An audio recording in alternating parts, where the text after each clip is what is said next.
दरअसल ये frequencies probe खुद जनरेट नहीं कर रहा था, बल्कि ये टाइटन के एटमॉस्फेयर से जनरेट हो रही थी। साइंटिस्ट के मुताबिक इसके पीछे दो कारण हो सकते थे, या तो टाइटन का एटमॉस्फेयर ये फ्रीक्वेंसी जनरेट कर रहा था, या फिर वहाँ पर मौजूद किसी दूसरे एलियन लाइफ के कारण ये सब हो रहा था। अब जब प्रोब ज्यादा टेस्टिंग के लिए टाइटन की जमीन पर उतरता है और वहाँ पर मिट्टी के कुछ सैंपल्स लेता है, तो वहाँ उसे कुछ अजीब दिखाई देता है। जब उसने टाइटन की मिट्टी की केमिकल टेस्टिंग की तो पता चला कि टाइटन के एटमॉस्फेयर में हाइड्रोजन फॉर्मेशन तो होता है और ये पूरे एटमॉस्फेयर में इक्वली डिस्ट्रीब्यूट भी हो रहा है, लेकिन जहाँ ये हाइड्रोजन अपने हल्के वेट के कारण एटमॉस्फेयर में रहना चाहिए, वहीं पर ये गायब हो रहा है। अब ये हैरानी की बात इसलिए है क्योंकि हमारी धरती पर कई ऐसे स्पीसीज है जो धरती के एटमॉस्फेयर से हाइड्रोजन खींचकर जिंदा रहती है, और अगर हम इसे टाइटन पर देखें तो टाइटन पर भी यही हो रहा है। इसीलिए साइंटिस्टों का अनुमान है कि टाइटन पर भी ऐसी स्पीसीज मौजूद है। इसके अलावा टाइटन के एटमॉस्फेयर में एसिटिलीन और नाइट्रोजन का अमाउंट बहुत ही कम है। धरती पर कई ऐसे ग्राउंड वाटर माइक्रो ऑर्गेनिज्म है जो एसिटिलीन पर जिंदा रहती है,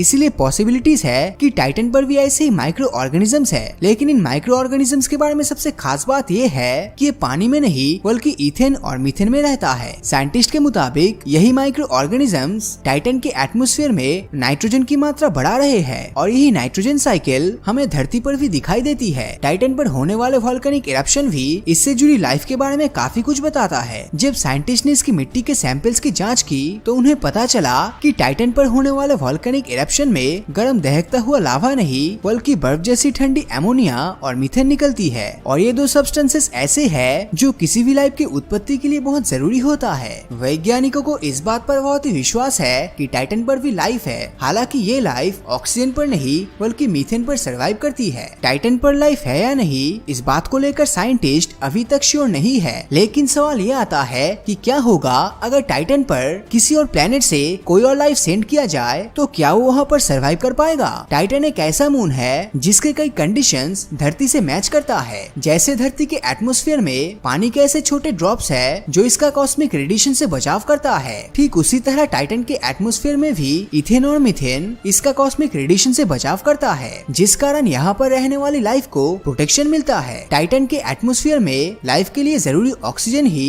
एकमात्र ऐसा सब्सटेंसेस है जो मौजूद नहीं है, लेकिन इसका भी एक सोल्यूशन है। टाइटन की जमीन के नीचे आइसी वाटर्स है और इलेक्ट्रोलाइसिस की मदद से हम आइसी वाटर से ऑक्सीजन जनरेट कर सकते हैं, जिसका मतलब है कि हमें ऑक्सीजन के लिए परेशान होने की जरूरत नहीं है। टाइटन का कंपैरिजन अगर हमारे पड़ोसी मंगल से करे तो मंगल पर ना तो पानी है और ना ही एटमॉस्फेयर है, जिसका मतलब है कि भविष्य में ह्यूमन कॉलोनाइजेशन के लिए टाइटन मार्स से अच्छा ऑप्शन हो सकता है। लेकिन टाइटन भी हमारे लिए पूरी तरह से परफेक्ट नहीं है, इसमें भी कुछ प्रॉब्लम्स है। जैसे धरती के मुकाबले टाइटन सूरज से बहुत ही दूर है, जिस कारण यहाँ पर धरती की सिर्फ 1% सनलाइट ही पहुँचती है, और इसमें से 90% सनलाइट तो इसका मोटा एटमॉस्फेयर ही एब्सॉर्ब कर लेता है, जिस कारण सरफेस तक हीट नहीं पहुँच पाती है और सरफेस का टेम्परेचर -179 डिग्री सेल्सियस तक चला जाता है। और धरती पर तो हम -30 डिग्री के नीचे के टेम्परेचर पर भी सरवाइव नहीं कर पाते हैं, तो टाइटन पर तो सोचना ही बेकार है। हालांकि अगर हम हमारी धरती को देखें तो 3.7 बिलियन साल पहले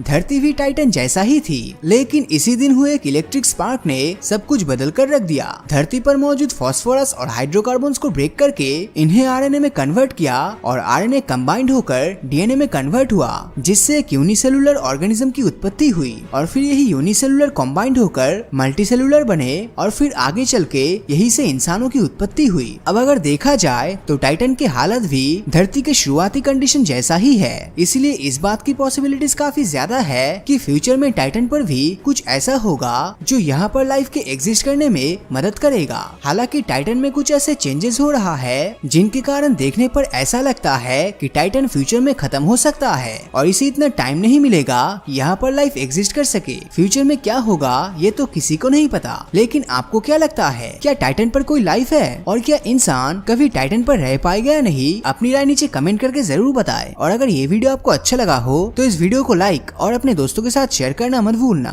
और अगर अभी तक आपने हमारे चैनल को सब्सक्राइब नहीं किया है तो सब्सक्राइब करके नोटिफिकेशन बेल को ऑन कर दीजिए, क्योंकि मैं ऐसी वीडियोस हर हफ्ते लाता रहता हूँ। तो मिलता हूँ आपसे अगले वीडियो में, और हमेशा की तरह थैंक्स फॉर वॉचिंग।